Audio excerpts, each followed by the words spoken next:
Good morning. Welcome to the Saturday edition of the NBA Betting Show. With me, as always, we've got Mike Lockey. We've got Matt Mosman. I am Mike G.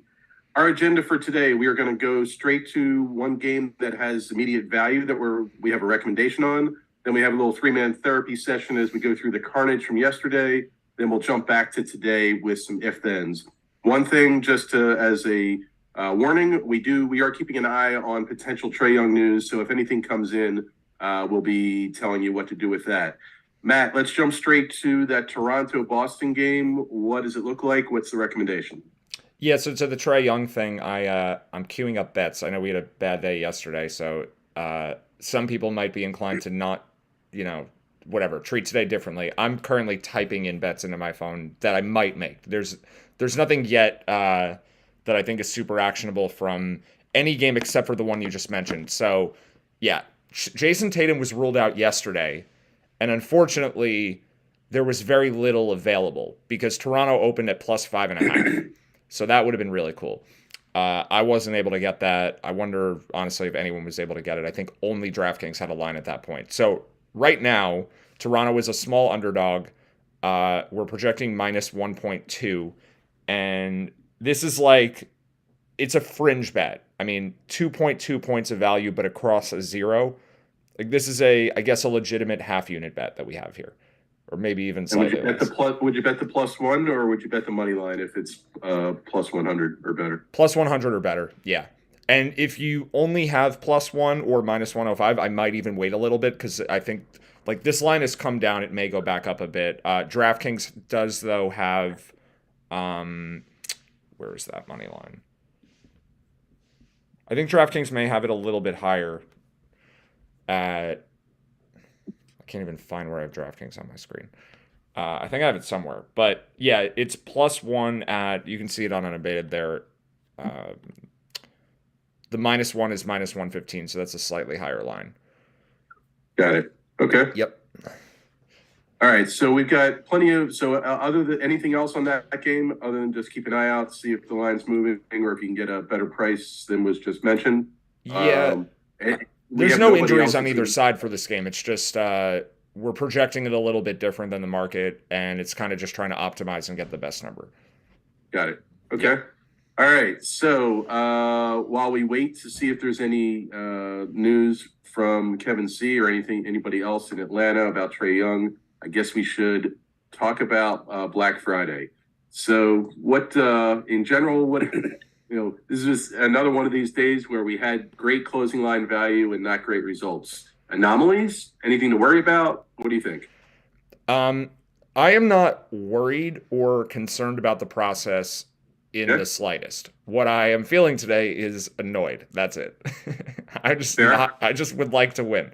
That's yeah. So to go like very quickly over what happened yesterday, we only had one game where we didn't have closing line value. I just froze for a second. Okay, it's back. We had one bet yesterday where the closing line value was bad. That was like a strong recommendation. And that was the game we won by 25 points. So even our win, like the line was going against us. I was starting to get concerned about Dallas, honestly, because we've had some Mavericks bets recently where we've just been pretty far off market and we haven't. I mean, they lost to the Clippers in a game where we had bet on them, and the closing line value wasn't great. They lost a game to Portland, one of the ones that Doncic played, where we were just projecting different from the market. So this was happening again. We just had a strong disagreement with the market, and it's because we think that all of Tim Hardaway Jr., Dorian Finney-Smith, and Josh Green, each individually are better players than Christian Wood. And Wood was out, and those guys all came back. So the market just did not agree with us. We won this game by a lot. This was the easiest one. So if anything, this is more confidence for the model. But then everything else, like we, the Pelicans wound up being underdogs briefly before moving to favorites to align with our numbers before the game, and they just didn't win. Like we got them. I think the low point for a Pelicans bet. So basically, Franz Wagner played. Then Herb Jones was in, and so it had corrected for Franz Wagner, but then it came back because Herb Jones was active, and we needed Herb Jones to play to have a bet. So it ended up going from plus one to minus one at that point. So good closing line value there, just bad outcome. The Hawks game, we did have both. We got the line movement towards the Hawks and a bit towards the over with Trae Young in, both things that we talked about. Those, I mean, look at the score here, like 139, 124. This one also worked out. Yeah, we had recommendations on this one during the show at 228, 228 and a half. Yeah, it only closed at like 230, so I was a little confused why the total didn't go up more. But I mean, the game outcome more than justifies whatever we were thinking. Right. Yeah. Okay. Because the game does go small when Robinson is out. Like they'll play Randall at center for part of the game, and this is just like a hunch that we have that maybe the market didn't fully account for. So this game was good. Yeah. The Cavs game, yeah, I mean, it was like Steph Curry and Klay Thompson were playing. It was Anthony Lamb and Dante flashbacks to DiVincenzo. Christmas when they dismantled this G League Warriors team dismantled the Grizzlies. Like I just don't get it. Yeah, I mean, it does show just how much variance there can be when teams are hitting their threes. I mean, Right. They hit 23 threes yesterday. They shot over 50% from three. I mean, freaking Anthony Lamb was like 3 for 5. Yeah. So, I guess those things are just going to happen. But yeah. So what do we finish with? 4.5, 5 points of closing line? I had this game bet at every single number between 4.5 and 10.5. The line closed at 10.5, and we were recommending bets at -7, 7.5 when we were on air. Mm-hmm. So I think most people probably only had a 1 to 2 unit bet on this, because when I started tweeting overnight, it was 6.5, 7. By the show, it was 7, 7.5. Mitchell was out, so the closing line was only 10 or so. And yeah, I think most people probably lost 1 to 2 units on it. I lost twice that because I got in earlier. Like my opening number that I found was -4.5. So that was during the third quarter of the Celtics game the prior. I managed to lose more than that because I played a full unit on Cavs money line -325, and that felt like an okay bet, and I didn't hedge any off because I just thought maybe the Cavs could just win this game straight up. Like I didn't think that was like the most outrageous outcome, so I got buried there. I had some Cavs money line too, not at that number, but the closing money line was like 4-1. So whether that was the right or wrong It was play, -550 before the Mitchell. yeah, and then it came back. So the spread had gotten up to 12 at one point and closed 10.5 because of Mitchell. We predicted everything correctly here too, by the way. Like the Cavs had Mitchell go through shoot around, didn't upgrade him, waited for the Warriors to rule out all their guys, and then said, no, we won't play Mitchell. Mm-hmm. And so there's this other phenomenon sometimes where teams will take it easy if the other team's stars are out.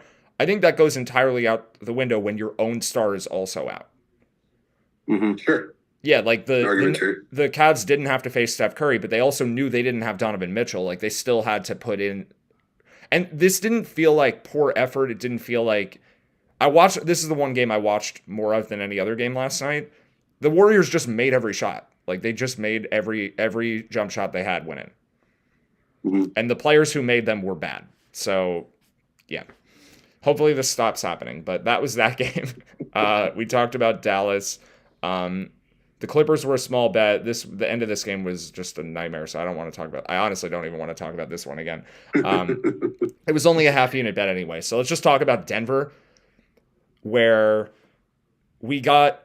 I want to hear your thoughts going through all the line movement here, because it was wild watching it on my end. Yeah, I was basically queuing up bets on... So I'll give my starting point because it'll make more sense to have that first. When Jokic got downgraded, which was totally out of nowhere, Yep. I just got what I could get on the Pacers. It was 11.5. Yep. And then the line moved to about 9.5. And that didn't seem sufficient given, like I was tweeting back and forth with one of the Denver beat writers. It didn't seem sufficient given what I thought the probability of Jokic playing was, because I thought he was much more likely to be out. Because a hamstring issue that flares up during the day, like that particular... It was a really late Q tag for it not to be a very legitimate one. It was 2:30 p.m. Eastern, I'm pretty sure, which is somewhat late. And yeah, I guess that's not as late as I was suggesting. I may have that time wrong, but it's late enough where you want to be concerned. But a hamstring issue, especially, they're playing the Pacers at home without Halliburton. Like this is not an important game. Clearly, they didn't need him to win.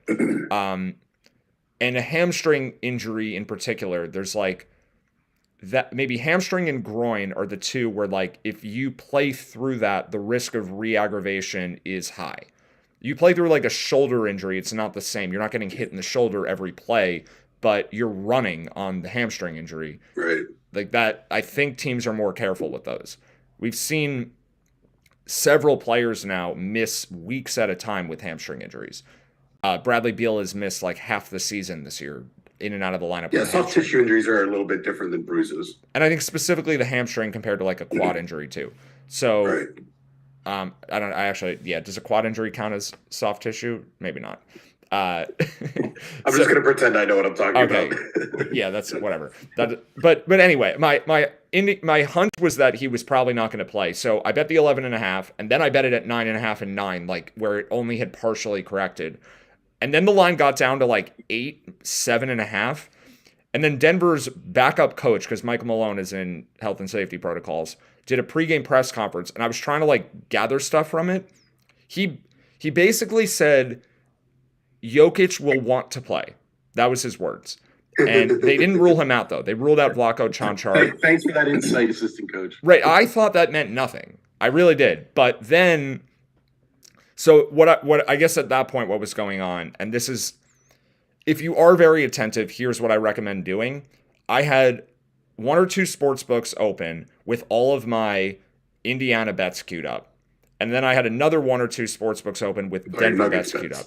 Yeah, just because I had already bet a lot on the Pacers, I wanted to hedge off, obviously, if Jokic if played. Jokic got in, these bets were going to be awful. I think we had it at 13 if Jokic was in. Yeah, it was like 12 to 13 range. So not only were they going to be bad, Denver bets were going to be good. Jokic is that important. He would swing us to a bet on the other side. So I had that's why I was trying to play this one so carefully myself too, is because I honestly I'll let you finish here, but I just can't figure out why this line didn't move more after he got ruled out. It did eventually. So at that point I had 3 units on the Pacers. I was getting ready to bet 5 units on Denver if he was in. Depending what, like roughly, because the line was moving. We didn't know. But I think that coach, the commentary, gave people the wrong impression. And then Jokic was on the court for warm-ups, but the warm-ups were like not, they weren't, it wasn't enough of a warm-up. You know, sometimes we see LeBron or Embiid going through warm-ups and you see like their entire arsenal of moves as part of the warm-up video. All we got was Jokic shooting hook shots. Like it wasn't anything. A guy who's not playing can certainly do that. Right. So like he was just working on his post moves. Like it wasn't anything. So did he have like multiple coaches like sending him balls, or was he just kind of like dicking around? Yeah, he was just having a good time. All right. So it was unclear. I think that might actually be somewhat noteworthy when we're watching pregame shoot around. It's at least it's not. I think it's important to draw a distinction between the kind of like goofing off warm up and the real warm up. And a guy who is just on the court but just like shooting layups doesn't mean he's out. It doesn't mean he's in. Like it just isn't enough information to say a guy's in. But the market was reacting as though he were in. So the line had come down from 11 all the way to 7.5, and then at that point it was back up to 10 again. And then I guess what happened was I didn't really see this, but I think DeAndre Jordan came out and started like aggressively warming up too. There was something happening that we didn't see, but the line went back down to 8 again. It was off the board in several books. Yeah. Like DK had it off. There was more information than we were getting, I think. I would like it if Denver beat writers would do a better job of tweeting the warm-up videos, because I feel like there was stuff happening on the court in the arena that we didn't know about. That's what I think was going on there. Ultimately, though, he was out. So I'm happy they didn't give us more information, because we would have just had more money on this game. If it was still plus 10 when he got ruled out, I would have bet a lot more. But ultimately, it was only plus 7.5 when he got ruled out. It had come back down again, because I think someone was there and knew it already. So at that point, I only added a little bit more. We had a projected line around 4. So it was like a 3.5 unit bet. The closing line for the game was weird, because when Jokic got ruled out, the line didn't change. I think this is what you were referring to. Yeah. It was 7.5, and it didn't even budge from 7.5 for like 5 minutes. But I felt like it was longer than that, but I might have had ADD and like turned away eventually. those But seconds I felt feel those the time of the day where that's going on feels a little bit different than other times of the day. understood. I Yeah. guess it was going in slow motion for me. Yeah, because the line did close at 6. It came down not all the way to our projected number, but it came pretty close. We had it at 4. It closed at 6, and Jokic is just not accounted for properly by the market. Like the market just doesn't I quite. cannot They don't imagine. quite I could not have understand. imagined a scenario where this got only to 6. I just didn't even think that was possible. I mean, we only had it projected at 4. It wasn't that far off. But whatever, we were betting it at 8, 9, 10, 11, and the line closed at 6. So whatever it was, even if you just say 6 was the fair number, we had good value. And anything 8 or higher was good. 7.5 was even fine. Even if the fair line was just 6, 7.5 was right on the fringe of a good bet anyway. But then the Pacers were just awful. So yeah, that was the end of that. All right, let's. Anything else from yesterday, or you want to look at some of the what ifs for today? Yeah, I don't want to spend any time on this Grizzlies-Lakers game either. It was kind of the same deal as the Clippers, where we had like a partial bet and then the team. What's up with Shannon Sharp? Let's not talk about that either. That was weird though. That was amusing. Shannon Sharp trying to fight he's trying to fight actual players during their game. Yeah, and John Morant's dad. So, but yeah, let's Okay. move to let's move to today and see what possible things are on our horizon. Yeah, because we don't have as much time today as. Hopefully that was enough of a recap of yesterday. Hold on, I'm just reading through YouTube here. Yeah, I'll mention this again. Sometimes the line is delayed in how it moves, and I think it's because the market is wrong.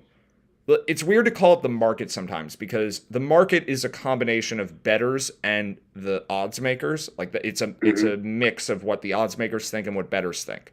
Like the market is sort of this like unconscious like force that moves. I think the tug of war. Yeah, kind of. So I think the odds makers thought 7.5 would be a sufficient line for Jokic being out, and then sharp bettors probably came in and just kept betting it, and then it closed at 6. And we see this phenomenon all the time when Trae Young is ruled out and totals don't fall far enough. And then it'll end up moving down like 3 or 4 points, and then it'll move another 3 or 4 points after that because sharp bettors have just a stronger push on it later because they're like, this is not enough of a correction. We're going to keep going. So you kind of get these weird movements sometimes. I think it happens a lot with Jokic, and it happens a lot with Trae Young for totals, and there are probably other cases too, but those are the two main ones. Okay, so the Hawks game, right? That's where we want to go now for today. Okay. Whichever game let's do that. I mean, we're on the lookout for Hawks news. Yeah, there are several players on the Hawks who may not play today. So even though the Hawks won by 15 last night, I'm going to refer to the minutes again just so I have this right. It was a blowout that happened late, though. Like, the game was close entering the fourth quarter, and then they pulled away at the end. And I think the starters probably left the game with like 2 minutes left. So Trae played 33 minutes. Bogdanovich played 24. Capella played 20. I think all of them have a shot to be out because Capella, Bogdanovich, and Trae are all dealing with injuries. So if this were just a regular part of the season with no one hurt, that's probably not enough minutes for rest games. But remember, Trae was on the injury report yesterday. Like, we had him. He was questionable yesterday morning. Bogdanovich was the same thing and wound up being a game time decision. Capella we had in, but he missed several games very recently with a calf injury, and he's still sort of on a minutes restriction. So they announced he was going to have it lifted, but 19 I think minutes doesn't increased sound like but not eliminated, right? It was some like they said he could play more, but it's not like yeah. There was some kind of update about that. I would have guessed 19 would have been. It would have been more than 19, but he only ended up with 19. Well, I think it's the thing we were kind of talking about where the game went small. Yeah. Because the Knicks didn't have Robinson, so the Hawks didn't need Capella to play as much. I think Okongwu was also just playing really well yesterday, so they just let him keep going. But Gotcha. Capella is still, even though they said he could play more minutes yesterday, I think he's still not 100%. And then today's game, they're playing Charlotte at home, and LaMelo Ball is out. we already have him not in the projections. Like, I think he may be technically doubtful, but he's not playing today. So Charlotte is missing Ball, they're missing Oubre, and they're missing Cody Martin, who I'm pretty sure are their three. Those are three of their four highest rated players. So the Charlotte version we're getting today is bad. Atlanta probably can win this game even if they sit all three of these guys. The Hawks have bought themselves a little bit of a cushion in the standings recently because they just beat the Knicks and the Heat and the Pacers in their last three games. Like, these are the three teams they probably care about most in the whole NBA in terms of who they need to beat. The Heat are in their division. Yeah, this game, the more everything you're saying points to multiple guys sitting tonight. Yep. Like, so what? Let's say we get the news. Is the first bet on the game total under? If Trey and others are out. So what's interesting here is the total has actually gone up, and I think what the market might be pricing in right now is just Capella being out. Because that would align perfectly with where the current line is. I saw the total open at 232 last night. It's 234.5. And if all we knew about this game was that Clint Capella was out, the current numbers make perfect sense. Capella's worth like 1.5 points. The spread opened at like 8.5. It's down to 7.5. The total opened at 232. It's up to 234.5. Capella has an under impact. So if the only thing we got here is Clint Capella doesn't play, this is the fair line. So maybe that's priced in, but Trey and Bogdanovich are certainly in doubt here. So I guess it kind of depends. Like, if the only player who sits is Trae Young, the best bet by far is the game total under. If all three of these guys are out, then Charlotte's spread bets will also look quite good and might even be maybe not preferred to the game total under because Trae Young is just that important. And this is a pretty high number for a game that doesn't have LaMelo Ball and Trae Young, if that's the situation. Right. Yeah, I'm seeing 234.5. Yeah. Right now. So, yeah, Bet Rivers might even have, I think, a 235 at Bet Rivers is the highest one. Like, I'm almost inclined to get some now. Mm-hmm. Like, at minimum, I think Bogdanovich. So, Trey is only the third most likely player on the Hawks to be out, in my opinion.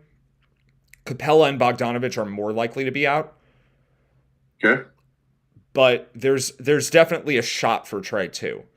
So if just Capella and Bogdan were out, the total might be like 233. So it's really a matter of like, can you wait around and time this? Because we're probably going to get Hawks updates between 1 and 2 p.m., something like that. They just played last night. They're not traveling, but they're not going to. It's the second night of a back-to-back. Like, they probably are not just going to rule guys out at 11 a.m. Got it. If you're not hovering over the mouse, would you put something on the game total under now, a half unit, or you think it's too early to do anything? If you're not hovering over the mouse. So I think there's enough upside. Let's say hypothetically you were going to be at the beach today between 1 and 3 p.m. I think I'd bet the under. I would, because I think you can, as long as you can get home before 7. Okay, if you're only at the beach from 1 to 3, you're going to be home later. I would be shocked if this total goes that much higher. Like, let's say you bet under 234.5 now, and we get none of the news. The total might be like 235 later. Like, you can just cash out for a slight loss or hedge for a slight loss or whatever. I think that's probably what you should do. And I may do some of that too. I'm still kind of debating how much I want to put here, but if Trae Young is out, the total drops 10 points.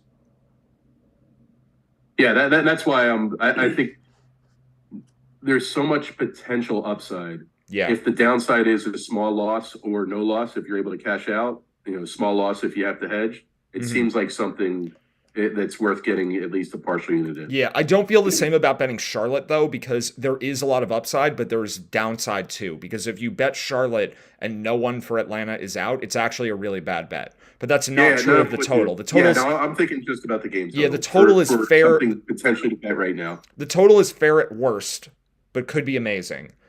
Right. Charlotte is really bad at worst, but could be amazing. So not to put too much emphasis on that. I do want to talk about that point, especially for those that they're not able to monitor everything. We want to make sure we're calling those things out. The ones that are like, if something is coin flip now, but has great potential, like this game total under, it's worth getting something in, because otherwise it's like, I know my ability to time these things and stay on top of all the news throughout the day is I'm not able to do it. Mhm. So on this one, I don't want to miss out. So I'm going to get something on that game total under. And if I need to hedge later, I'll hopefully won't be too sunstroked from the beach and can do that. But hopefully we'll just get to. But even if you don't hedge later, like you just have a coin flip bet. That's right. That's what I'm saying. negative Right. EV. Worst It's case, fine. there's a coin flip bet. Best case, like you said, it could be you got 10 points. I mean, if all we get is Capella ruled out, I do think the total will go up from here slightly, but it's like a point. Got it. Yeah, because I think it's already kind of baking that in. The only way you get like totally burned on the total is if LaMelo Ball gets upgraded from doubtful, but he was just downgraded to doubtful yesterday. And then Capella sits. Yeah. Yeah. But that's so like, why would they play LaMelo Ball after downgrading him to doubtful yesterday when they are playing for Wembanyama now? Like that just makes no sense. So I'm really not worried about that. In a totally irrelevant thing, but did either of you guys see the most recent LaMelo injury? No.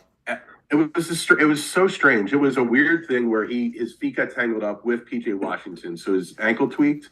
He went down on the ground. I don't think I've ever seen, like, if somebody hurts their ankle, they go down the ground and they roll over, or they reach down to steady their ankle. He literally he just fell on his back, put his hands behind his head while he's laying on the floor. Like, PJ Washington tried to help him up, and LaMelo just did that.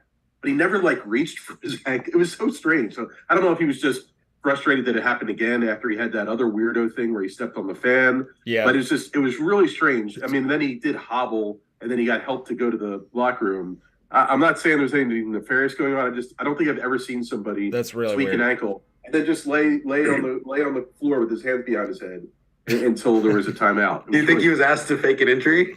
The Hornets are bad enough. They don't need to fake injuries.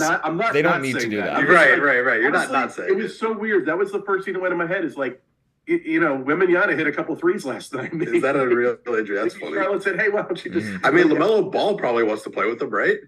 Yeah, right. He'll be on the team next year. Yeah. So I'm not breaking any news here. Okay. I'm not starting conspiracy stories, or am I? But anyway.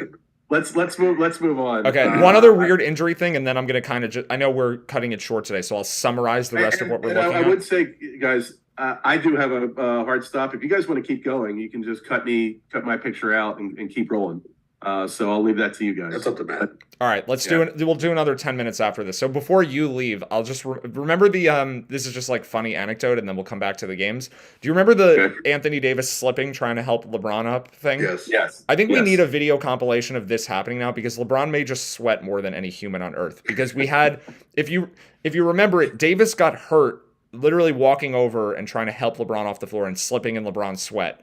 And then I thought it was a career end. It looked so bad. I thought it was going to be career. I mean, it's Anthony Davis. But then the next night, because Davis was out, Damian Jones also did the same thing. And then last night, it happened to Thomas Bryant. LeBron's got to be like, don't walk over here. I just fell. Like, you're going to injure yourself. You don't. I got to say, this conversation is so much more fun than having 10 points of closing line value and losing. So on that note, I am going to sign off. Okay. Let me maneuver I'm going to maneuver the Zoom here for a sec. Okay. So here's what I think I'm going to do, so this doesn't look too weird. I'm going to get rid of our video. Or if you want, I can just whatever. If you want to just like black out your screen and then leave it, is that what you're saying? Yeah, I could do that. If that's better. All right, let's do that. We'll continue the show like this. Boom. Show must go on. Okay. All right. Good luck, us. We're no show tomorrow for Sunday. Yeah, day of rest, or we'll be back Monday after. Sounds good. All right. Sounds good. Take care, Mike. Okay, so we've got let's just do like a little bit more of all the other games that we have not talked about at all yet. Sure. I guess we'll go chronologically. Franz Wagner yesterday, so he is not on the injury report, but he was a game time decision yesterday. Now it's a back-to-back. There's at least a shot he doesn't play. Yeah, I think that's hard to ignore as well. Yeah, so we have a Wizards bet. It's already gone from 5.5 to 7, but so I guess like it would have been. Yeah, I wasn't sure if I wanted to bet this one yesterday because I wasn't sure what these projections were going to look like. So I have nothing here yet. But if Wagner is out, -7 is good. Like he's 2.5 point impact. And also, if you watch last night's game, like he dominates a lot of Magic games. He is their best player. Yeah, Wagner's great. So if he's out, we like Washington. I'm holding off for now though. Cleveland, Milwaukee. I'm pretty a huge game for both teams. Yeah, I'm pretty sure both of these guys are in.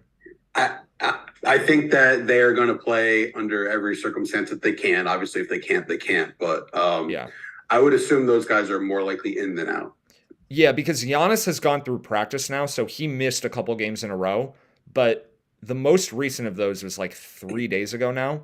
Isn't the first of the couple games he missed, wasn't that the day he was also at shoot around and looked like he could have been playing, and then he got 2 nights off? I thought that was a little strange. Yeah, so he must have tweaked something in the shoot around, because for him to sit the Pacer game in anticipation of the Toronto game, that's understandable, but then he missed the Toronto game also. He missed both strange parts of the back-to-back. That was really weird. So I think he's probably fine given what's been said of him from practice, but something to keep an eye on for sure. Mitchell, I think we're almost positive that he was rested last night in anticipation of the more important game. And they lost without him, so it didn't work out. That's our best guess. Yeah. I mean, obviously, there could be something we don't know. Giannis is on the injury report, like, legitimately. Mitchell is not yet. He's TBD. Like, we don't have a designation on him yet. I'm just putting him here because we don't know, but I think he'll be in. Like, he went through shoot around yesterday, and then they sat him out because the Warriors had all their guys out. And then they lost anyway. I'll just keep referencing that again. Okay, so I think this game, like, we're showing a little bit of value on Milwaukee right now. Giannis being in, maybe you grab some just because of the small possibility that Mitchell is not in. Yeah, I think so. And it's still a 2-point edge, even if that's all we have. So I'm probably, if we get Giannis in, just going to bet a half unit on Milwaukee, if that comes first. And then obviously if one of these guys gets downgraded, that triggers a bet too. Yeah, if anybody gets downgraded, we'll be taking the opposite side real quick. Yeah, because I think both are playing. The chance of them both sitting is almost zero. I agree. So it's not like one guy's going to get ruled out and then the other guy is going to get ruled out. I think they're both playing. So if we get the surprise outcome where one is out, the other team is better. Because if they're both out, we're just going to end up with bets on both sides. Yeah, right? we're going to end up with each set of news. Yeah, I mean, we're going to end up with the middle on it. Yeah, too much for each guy. We're going to have to be there, I think. Mm-hmm. But if only Mitchell is out, we have like a 5.5, 6 point edge on Milwaukee. And if only Giannis is out, we still have a 3.5 point edge on Cleveland. Yep. And then if they're both out, hopefully it just doesn't happen at the same time. But I think they're both in, so this is probably not going to matter. Agreed. The player who I am most unsure of today, though, as far as whether they'll play or not, is Rudy Gobert. Okay. He has not played in a few games now. He missed a game, came back, hurt himself in the first 5 minutes, missed another game after that. He's questionable again. I am not putting Anthony Edwards here anymore. He just played 2 legs of the back-to-back with the same questionable tag. Like, and that was nonsense.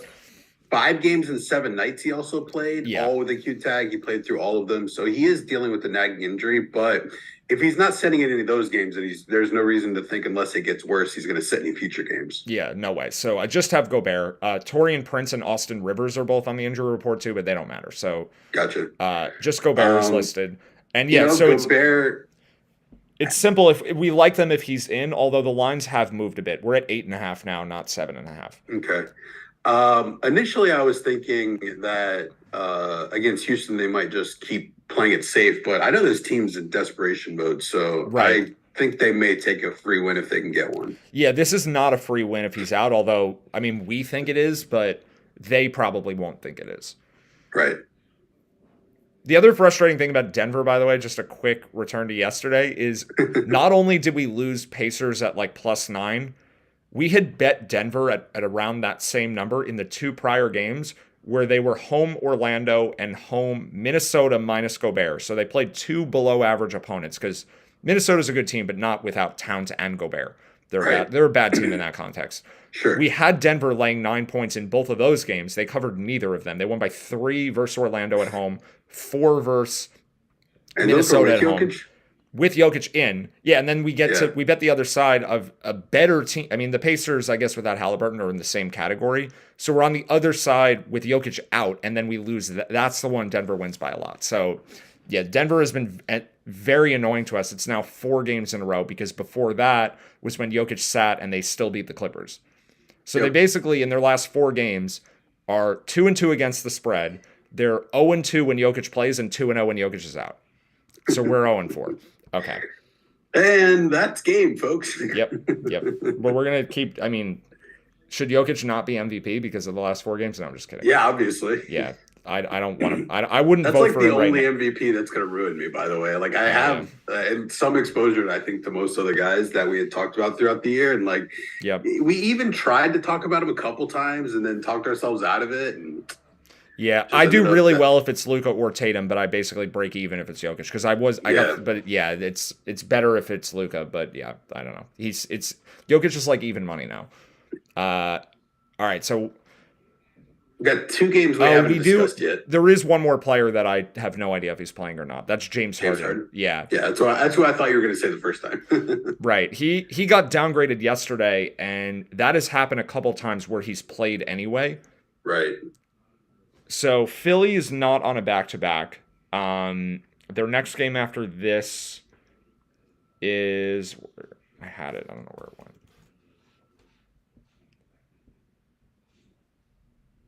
I think it's a home game with 2 days off in between. Let me just double check that to make sure I'm not wrong. Yeah, the Sixers don't play again. They have 3 off days after this game. Yeah, I was going to say it's not 2. Yeah, they play Brooklyn on the 25th. So, like, they don't have to rest him for any reason. Yeah, I think because they have 3 days off coming up, and certainly James is going to want to be ready for that Nets game. I can assure you that. But he'll be ready anyway. That's enough time. Yeah. He'll be fine.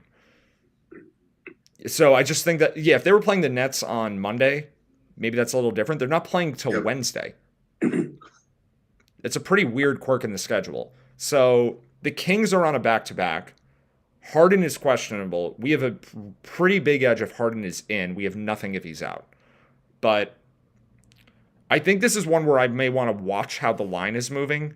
And if it looks like... If you see a Philly minus 2.5, you're going to take that as a tell, perhaps? Yeah, if I see some of the market go to 2.5 and 3, and I can still pick off a 1.5 or 2 because the whole market hasn't moved, I'll do that, and then I'll just hedge back if he's out. Yeah. And if you're not as attentive, I do think, I mean, there aren't any minus 1.5s left now. They're all at minus 2. Yeah, I was actually going to say, it seems like it might just be worth taking a 1.5 if you have one. Yeah, but there's nothing there. MGM has it, but it's minus 115, so it's basically, yeah. I mean, there's a minus 2, minus 105 at DraftKings. This could be a bet a little bit now, add more later. Yeah, I'm gonna put a tiny bet here. I think Harden is like 50-50 though. Yeah, I think Harden's going to play if he can. And even if he is 50-50, then half the time my bet's good and the other half it's a break-even bet. Right. So. And I guess it is possible that someone is out for Sacramento. They did play last night.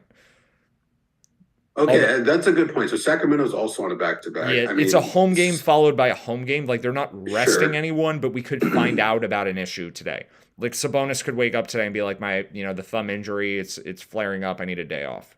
It's at least possible. I think they'll all play, but it's a little bit more upside that gets added in, just the chance that happens. Anytime a team is on a back-to-back, you have a little bit more upside. Yep. So, yeah, maybe betting some now, like a quarter to half a unit, just to have some in, because there is a lot of upside. Kind of similar to that Atlanta situation, although I do think if Harden's ruled out, this line will fall. Right. It won't fall a ton because it's already moved, but I think it falls to like pick him if he's out. I agree with that. So we've got one other game. Any thoughts on the Pacers and the Suns? I would be shocked if Chris Paul plays today. I think they're giving him another game. I thought you were going to say the same thing about Miles Turner.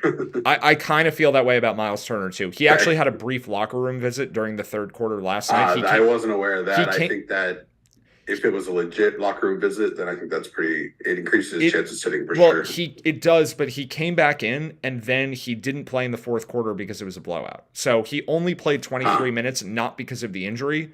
Right. I also don't know why he went to the locker room. Maybe he had to pee. Like, we don't know. But it adds a little bit of uncertainty. But his minutes total last night was low because the game was a blowout and they were just playing the G League team in the fourth quarter.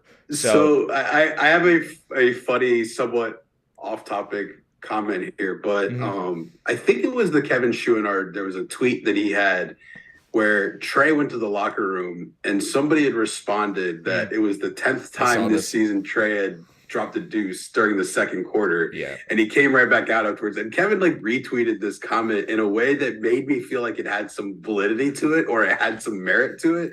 So like, that's a fascinating thing. I actually feel like Trey leaves in the second quarter a lot and we get those updates from Underdog and then he's back in like, 5 or 10 minutes. Like, I'm actually wondering if he legitimately leaves to use the restroom frequently. That's like kind of an awkward thing to me. If Trae Young can't figure out how to time when he goes to the bathroom as a professional athlete, like he needs to change his diet or something. Like that just doesn't. That's just insane.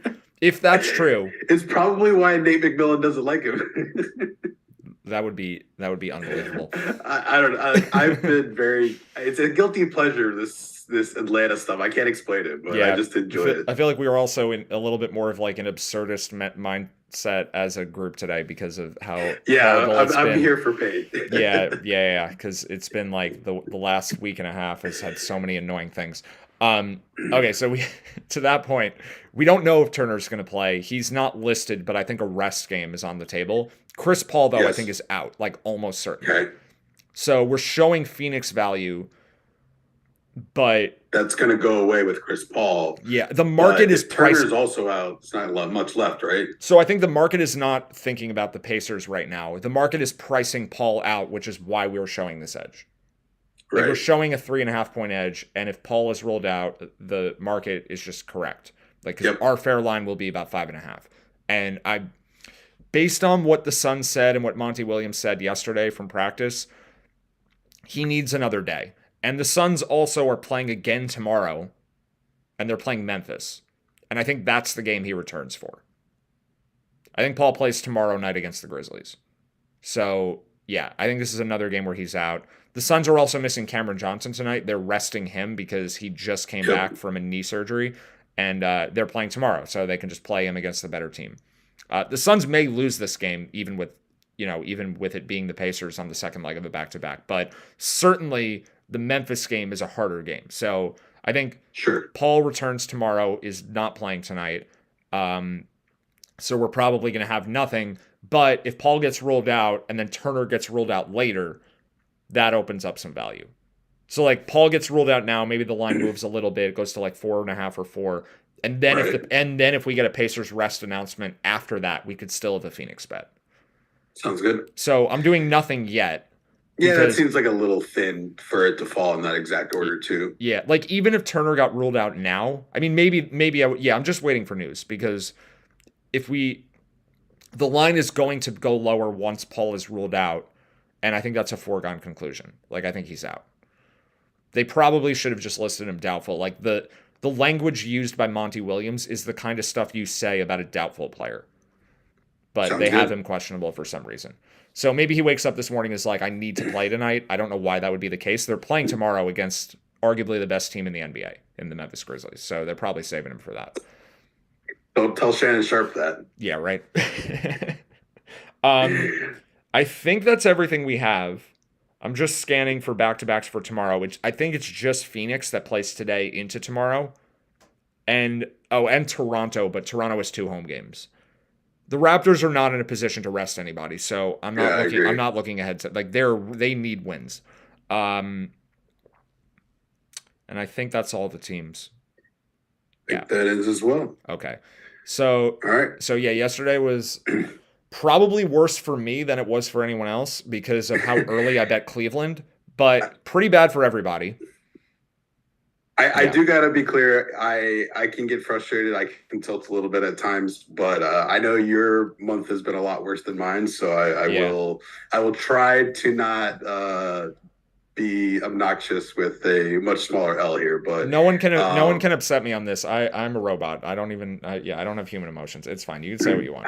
You know what?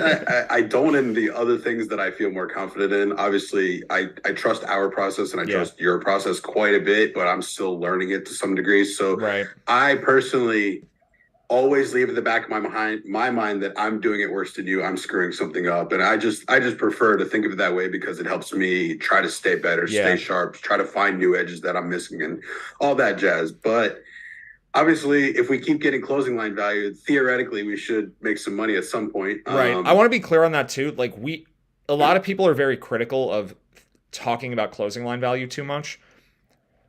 I'm not using closing line value as the number one data point that suggests we are good. Like, it's not the justification for everything. It's just reinforcement. Because I think the model is good enough on its own where even when we don't get closing line value, where I still feel pretty confident. Like the Mavericks game, we recommended Mavericks at +1. They closed at +2.5. It went backwards on us.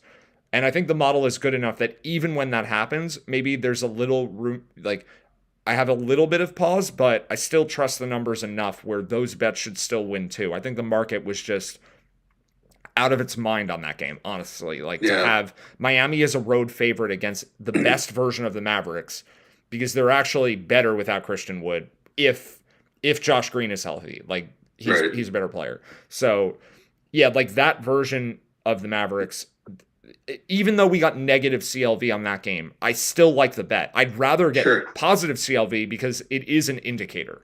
Like I respect the market enough that it's an additional point for us if what we're saying aligns with the market more often than not. And it actually does. Like in the Cavs game, for example, the line, we had it projected 10.5 and the line closed 10.5. We just bet it at 7. So like that is without any shred of doubt a good bet. Like without any shred of doubt. Anytime we're making a bet before news changes a line, and obviously, you know, in the games yesterday, when certain players are not going to play, a la Jokic, right? Clearly getting bets when Jokic is supposed to play versus when he's not going to play, it doesn't take a rocket scientist to take an MVP out of the game, and the other side is going to be better if you can get the original lines, right? So, yeah, no one knew he was going to be out. The Jokic thing was totally out of nowhere. Yeah. So like those kinds of bets, my confidence in the process is 100 out of 100. Like there's nothing that can happen that would make me waver on that. Like that Steph Curry, we know that Curry isn't going to play before the market does. And then the market just moves to what we thought the line was going to be beforehand. And same for Jokic, although we were a point or two off, but whatever. It was enough value that even a point or two off was fine. So there are other games where like the Grizzlies game, the market moved against us a little and then we lost. And if that started happening too much, then I might start questioning the process, but those are rare. Like those don't happen so much. The market doesn't move against us that often. It's like 1 out of every 7 games or something. So I still feel pretty good overall. I think we're just annoyed today because the teams are just not doing what they are supposed to do. But hopefully Trae Young sits today. We can bet the under, and hopefully our closing line value has some merit. Because I do think the total will close in the mid 220s if he's not playing. I think I agree with that as well. Maybe 226 I'm going to put my line in the sand at. All right. It does depend on the other players. So, you know, of course, there are other variables. But so watch for that. Reminder, if you don't follow Kevin Chouinard on Twitter or have the push notifications, that is our guy who is likely to give us if there is a Hawks shoot-around update, that's who it's going to come from. Unless he has a non-COVID illness or is resting today or something. But I think he'll be there. All right. So that's probably it for the Salty Saturday and the Black Friday recap. Well said. Yeah, we'll be back Monday. Hopefully we can have a better day today. Although there's not much yet, but hopefully stuff breaks. We get some news we want, and we can get some bets in. And make sure you follow Matt's Twitter account at Preaching Sense and keep up with the news.